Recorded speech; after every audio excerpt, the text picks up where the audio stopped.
So now we are going to connect all the plate and build the frame.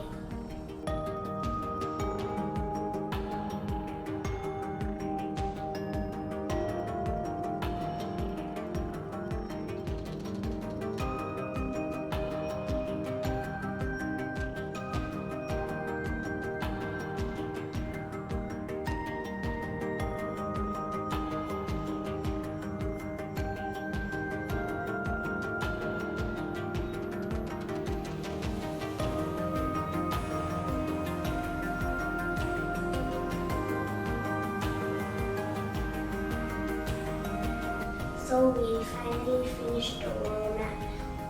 It was really fun, and now we're going to play on the wall.